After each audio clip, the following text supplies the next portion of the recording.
Et nous allons lire la parole de Dieu dans les livres de Genèse, chapitre 8, versets 15 à 21. Genèse chapitre 8, versets 15 à 21, je lis au nom de notre Seigneur Jésus. Alors Dieu parla à Noé en disant, « Sors de l'arche, toi et ta femme, tes fils et les femmes de tes fils avec toi. Fais sortir avec toi tous les animaux de toute chair qui sont avec toi, tant les oiseaux que les bétails et tous les reptiles qui rampent sur la terre. Qu'ils se répandent sur la terre, qu'ils soient féconds et multiplient sur la terre. » Et Noé sortit avec ses fils, sa femme et les femmes de ses fils. Tous les animaux, tous les reptiles, tous les oiseaux, tous ceux qui se meuvent sur la terre, selon leurs espèces, sortirent de l'arche. Noé bâtit un autel à l'Éternel. Il prit de toutes les bêtes pures, de tous les oiseaux purs, et il offrit des holocaustes sur l'autel. L'Éternel sentit une odeur agréable, et l'Éternel dit en son cœur, « Je ne maudirai plus la terre à cause de l'homme, parce que les pensées de l'homme sont mauvaises dès sa jeunesse, et plus tout ce qui est vivant comme je l'ai fait. » Parole du Seigneur. Que Dieu soit loué pour cette parole que nous avons lue. Père, au nom de Jésus, je te dis merci. Merci pour ce moment, car tu voulais qu'on puisse parler de ta part. Tu voulais qu'on puisse parler à ton peuple, partager un moment dans ta parole, dans tes pensées. Saint-Esprit de Dieu, inspire-nous, parle-nous et parle plus précisément à ton Église. Que toute personne qui va me suivre ce soir soit saisie par la puissance de Dieu, soit saisie par l'Esprit de Dieu et que la vie d'une personne soit transformée. Laisse que cette parole puisse produire de fruits, produire des sémences, et que la vie d'une personne soit à jamais transformée. Que cette parole soit puissante, que cette parole soit inspirée. Parle par ma bouche, inspire-moi, amplifie ma voix. Au nom de Jésus, je prie contre les œuvres du diable, les esprits de distraction, que cela soit annulé, anéanti, paralysé au nom puissant de Jésus. Nous avons ainsi prié. Amen. Bien-aimés dans le Seigneur, je vous salue au nom de notre Seigneur Jésus-Christ. C'est votre humble serviteur, le pasteur Joël Millian. Et aujourd'hui, j'aimerais te souhaiter encore le bienvenu ou encore la bienvenue. Et ce soir, nous allons parler d'un thème très spécial intitulé « L'autel des survivants ». Bien-aimés dans les seigneurs, je voudrais que tu puisses comprendre que toi et moi sommes des survivants, car les 3 derniers mois, ou je dirais même depuis un certain temps, le monde a passé des moments très difficiles, très compliqués à expliquer à cause de l'apparition du coronavirus. Et alors que je suis en train de te prêcher, alors que je suis en train de te parler, les scientifiques, les chercheurs, les corps médicaux n'ont pas encore trouvé un remède possible à cette maladie. Et le monde entier vit dans l'angoisse, les gens vivent dans la peur. Et partout dans le monde, on a parlé du confinement. Les gens étaient confinés dans leur maison. Les gens restaient à la maison. il n'y avait plus de travail, il n'y avait plus moyen de travailler comme avant, de vivre comme avant. Les enfants étaient à la maison, il n'y avait plus d'école. Et ceux qui étudient dans des universités, dans des instituts supérieurs étaient à la maison. Et tout était bloqué, tout était en pause. Et les gens se posaient la question, mais qu'est-ce qui se passe? Est-ce qu'il y a encore de l'espoir pour cette humanité? Est-ce qu'il y a encore de l'espoir pour la vie en tant qu'humain? Et il y a plusieurs questions qui n'ont pas eu de réponse jusqu'à ce jour. Il y a plusieurs personnes qui se posent la question de savoir quelle est la pensée de Dieu en ce qui concerne le coronavirus. Quelle est la pensée de Dieu? Quel est le message que Dieu donne à ses serviteurs? Et nous avons lu dans la parole de Dieu que Noé était dans l'arche avec sa famille, avec ses enfants et les femmes de ses enfants. Et alors que Dieu avait pris la décision d'arrêter le déluge, Dieu a parlé à Noé et Dieu lui a donné une instruction à suivre. Vous savez, après plusieurs jours et plusieurs nuits de pluie forte, des pluies et des orages, Dieu avait finalement décidé de donner une autre chance à Noé, une autre chance à cette petite famille qui devait continuer avec l'histoire de l'humanité. Et avant que cette histoire continue, Dieu voulait que Noé et sa famille fassent quelque chose. Et à l'époque, comme il n'y avait plus personne, Noé et sa famille représentaient l'humanité entière.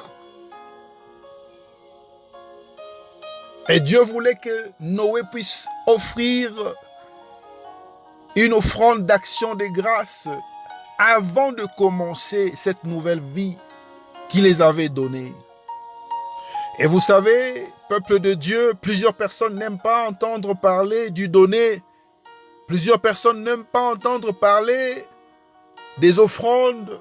Et en ce moment-là, je sais que beaucoup de gens se posent la question, mais comment est-ce que ce monsieur vient encore nous parler des offrandes et du donné pendant cette période de crise?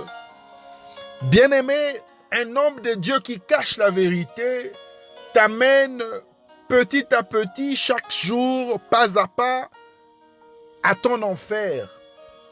C'est-à-dire que chacun de nous a le choix de vivre le ciel sur la terre ou encore de vivre l'enfer sur la terre. Et moi, j'ai choisi de te dire la vérité, de te conduire dans la vérité, afin que tu puisses mener une vie glorieuse en Jésus-Christ. Je suis parmi les hommes de Dieu qui découragent les hommes de Dieu de vivre par les offrandes. Je suis parmi les hommes de Dieu qui encouragent les hommes de Dieu à travailler, à se lancer dans des affaires, à se lancer dans l'entrepreneuriat, à faire quelque chose afin de gagner un salaire, afin de gagner quelque chose pour leur vie, pour leur famille. Mais aujourd'hui, je suis dans l'obligation de te dire la vérité, que Dieu est un Dieu des principes. Et quand tu marches avec Dieu et que tu respectes ses principes, Dieu scelle son alliance. Dieu descend et Dieu marche avec son peuple. Et lorsque Dieu marche avec toi, c'est différent avec la marche que tu vis chaque jour avec les hommes. Et j'aimerais te dire que Dieu nous a donné une opportunité de continuer de rester en vie. Tu es un survivant. Mon frère, ma sœur, Dieu a fait de nous des survivants. Plusieurs personnes sont mortes pendant cette période. Plusieurs personnes nous ont quittés. Plusieurs personnes sont atteintes du coronavirus. Plusieurs personnes sont dans des hôpitaux, même en quarantaine. Il y a des gens qui sont dans dans leur maison, ils ne sortent pas en ce moment. Ils cherchent comment guérir de cette pandémie du coronavirus. Mais Dieu t'a fait grâce. Ta famille se porte bien. Ta maison se porte bien. Tes projets se portent bien. Ton travail n'est pas affecté. Il n'y a personne qui est mort dans ta famille. Et aujourd'hui, j'aimerais te dire ceci, bien-aimé dans le Seigneur. Lorsque Dieu t'accorde une nouvelle chance, une autre chance, il te permet de vivre encore après même cette calamité que nous avons expérimentée. Dieu veut que tu puisses faire une chose seulement pour lui. Marcher dans ses principes et obéir à sa parole. Dieu a dit à Noé, tu vas sacrifier pour moi une offrande des holocaustes sur un autel. Et l'autel que nous allons bâtir aujourd'hui, c'est l'autel des survivants. Si tu es survivant, si tu es encore en vie, si tu as encore le souffle de vie, bien-aimé, ceci est une obligation pour toi. Peu importe là où tu te trouves, que tu sois en RDC, que tu sois en Europe, que tu sois en Afrique, que tu sois en Amérique, que tu sois en Asie ou en Océanie, partout où tu es dans l'obligation de présenter une offrande d'action de grâce pour bâtir un autel de survivants. Dieu t'a protégé, Dieu t'a gardé, Dieu t'a épargné du coronavirus. Tu n'es pas mort, bien que tu as assisté au deuil de certaines personnes qui sont mortes. Tu te poses la question de savoir, est-ce que je serai encore en vie? Est-ce que nous allons encore vivre? Dieu t'accorde une autre chance. Et avant de commencer ce nouveau chapitre, avant de commencer cette nouvelle vie que Dieu te donne, avant de commencer, d'entrer dans cette nouvelle période que Dieu nous donne, Dieu veut qu'on puisse lui offrir des sacrifices, des offrandes d'action de grâce, pour lui dire que si nous sommes en vie, c'est à cause de toi. Si nous sommes protégés, c'est à cause de toi. Si nos enfants ne sont pas morts, c'est à cause de toi.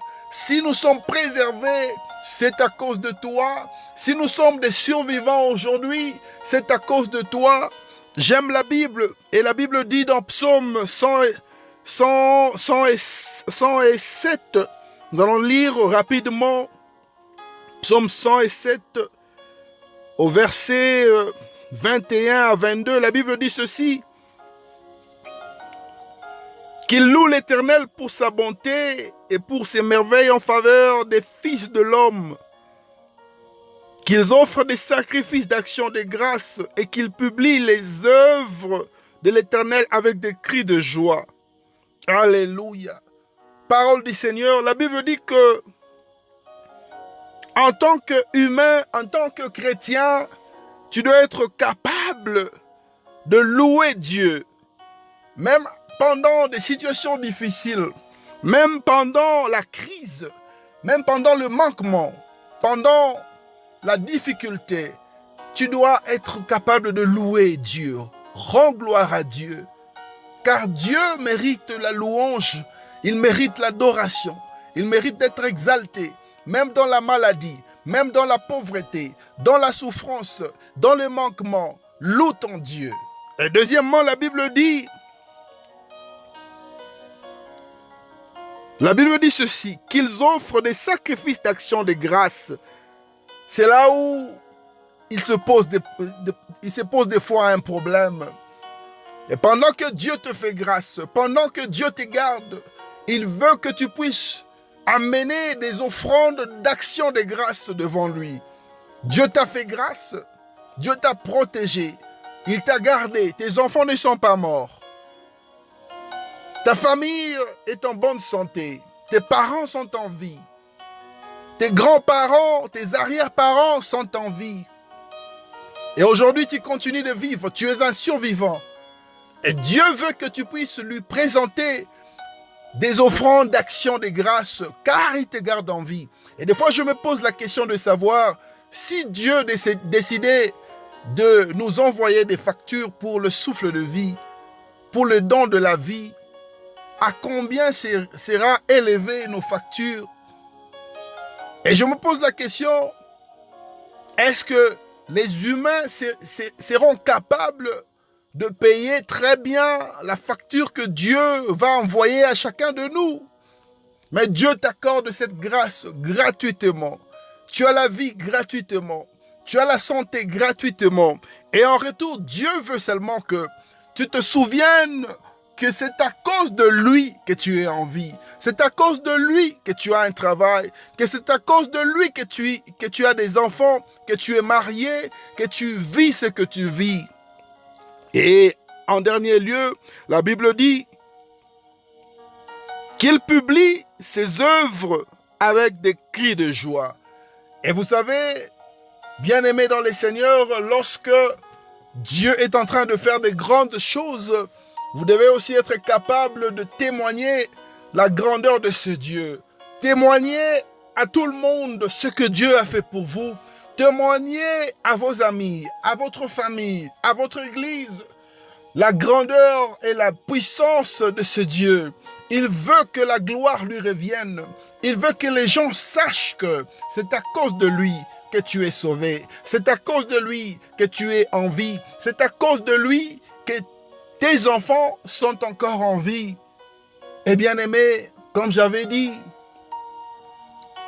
nous allons bâtir un hôtel des survivants. Car Dieu a voulu que tu sois encore en vie. Et pendant cette période de confinement, plusieurs personnes s'est posé la question de savoir, est-ce que je vais encore me marier? Est-ce que je vais encore voyager? Est-ce que je vais toujours continuer à travailler? Même des ministres, des gouverneurs, des hommes politiques se posaient la question, mais est-ce que je vais toujours continuer avec mon poste? Il y a des militaires, des policiers qui se posaient la question de savoir, mais qui est ce genre d'ennemi? Qui est ce nouveau ennemi qui n'a pas d'armes, mais qui tue des gens? Mais Dieu nous a fait grâce. Dieu nous a protégés. Dieu nous a épargnés. Nous sommes des survivants. Et c'est pourquoi, mon frère, ma soeur, je t'invite aujourd'hui à faire quelque chose pour ce Dieu-là. Tu dois faire quelque chose pour ce Dieu.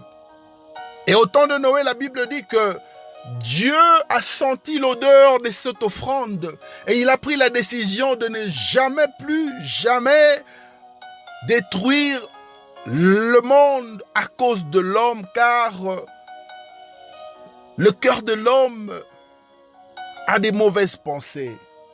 Vous savez, à cause de la qualité de votre offrande, à cause de la qualité de votre action de grâce, Dieu peut prendre la décision de changer les choses qui se passent en cet instant. Dieu peut décider de changer l'histoire de l'humanité à cause de ton offrande, à cause de l'autel que tu vas bâtir en tant qu'un survivant. Dieu peut changer l'histoire de l'humanité. Dieu peut changer ta vie. Il peut changer la situation de quelqu'un qui est malade à cause de l'autel que tu vas bâtir. Et j'aimerais que tu puisses comprendre que notre Dieu est un Dieu de principe. Dieu est un Dieu de principe et sa parole ne change jamais. Lorsqu'il fait sortir une parole, cette parole c'est oui et amen. Et de génération en génération, les gens passeront, les gens viendront. Et il se rassurera que ces gens vont suivre la même parole afin de vivre une vie glorieuse sur la terre. Et bien aimé, je t'invite à être reconnaissant, de te souvenir de ce Dieu qui t'a protégé pendant le confinement. Tu te posais des questions dans ta maison. Plus de travail, plus d'église, plus d'école, plus de réunions, plus de places publiques, plus de contact avec le public. Tout était bloqué. Mais aujourd'hui, nous parlons du déconfinement. Et lorsque Dieu nous accorde ce déconfinement, comme il avait accordé à Noé, comme il a accordé aux enfants d'Israël, en Égypte, dans les déserts, comme il nous a accordé aujourd'hui. Dieu veut que tu puisses faire quelque chose. Tu dois bâtir cet autel en tant qu'un survivant. Tu dois bâtir cet autel pour lui, en lui offrant des sacrifices d'action de grâce. Et Dieu va sceller cette alliance qui va commencer encore avec l'humanité. Il y a une nouvelle histoire que Dieu veut écrire. Il est en train d'écrire une nouvelle histoire. Il écrit une nouvelle histoire dans ta vie. Une nouvelle histoire pour l'humanité. C'est un nouveau chapitre qui commence. Un nouveau commencement. Et dans ce nouveau chapitre, dans cette nouvelle histoire, nous ne devons pas commencer comme avant, mais nous devons commencer sur un nouveau principe. Le principe de bâtir un autel pour l'Éternel. Et cet autel que nous allons bâtir, c'est l'autel des survivants. Et je t'invite, bien-aimé, de préparer quelque chose pour l'Éternel. Peu importe ce que tu gagnes, peu importe ce que tu vis, Dieu veut faire quelque chose dans ta vie. Et souviens-toi, comme j'avais dit avant, la qualité de ton offrande, de ton action de grâce va déterminer ce que Dieu va faire avec toi. La distance que Dieu va marcher avec toi. Et j'aimerais t'inviter, pendant que tu es en train de penser à ce que tu peux faire à ce Dieu, pendant que tu es en train de penser à ce que tu vas faire pour ce Dieu, pendant que tu es en train de penser à ce grand Dieu qui te protège, qui te garde, je voudrais prier pour toi afin que ce Dieu puisse te bénir avec une chance. Pendant cette période de crise, je sais que Dieu va se manifester dans ta vie. Et lorsque tu vas accomplir cela, Dieu va marcher avec toi. Et je t'assure, bien-aimé, que tu ne seras jamais déçu par l'Éternel, car tout ce qu'un homme a besoin sur la terre, c'est la grâce de Dieu. Et aussi longtemps que Dieu te garde en vie, sache-le bien que les projets que Dieu a formés pour toi s'accompliront certainement. Père, au nom de Jésus, je prie pour tes enfants. Je prie pour quelqu'un qui écoute ce programme. Et je suis en train de prier pour que ta gloire puisse descendre maintenant. Que ta puissance puisse descendre maintenant. Toi qui nous as protégés pendant le confinement. Tu es le même Dieu. Tu restes Dieu. Même pendant le déconfinement, nous croyons que tu es toujours notre Dieu. Et je suis en train de prier pour que tu puisses bénir tes enfants. Nous voulons commencer quelque chose de nouveau. Tu nous as donné la grâce de vivre ce jour. Tu nous as accordé la grâce d'être en vie, d'être des survivants.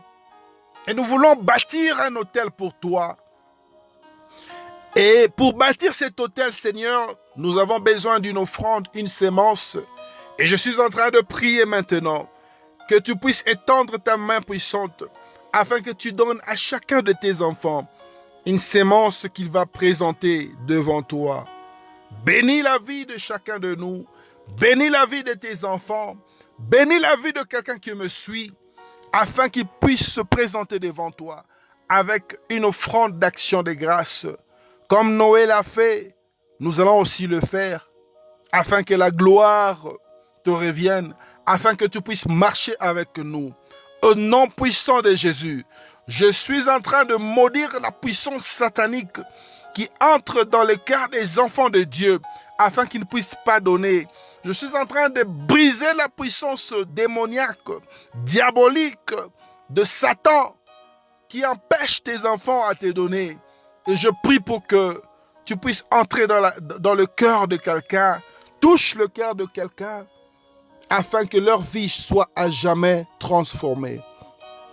Nous te disons merci pour ce moment de prière. Au nom de Jésus, nous avons ainsi prié avec action de grâce. Nous te disons Amen.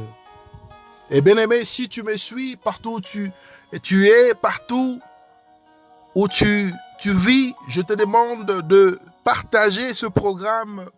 Partage le programme sur ton mur. Partage le programme à tes amis. Partage afin que le peuple de Dieu partout dans le monde soit béni par cette parole.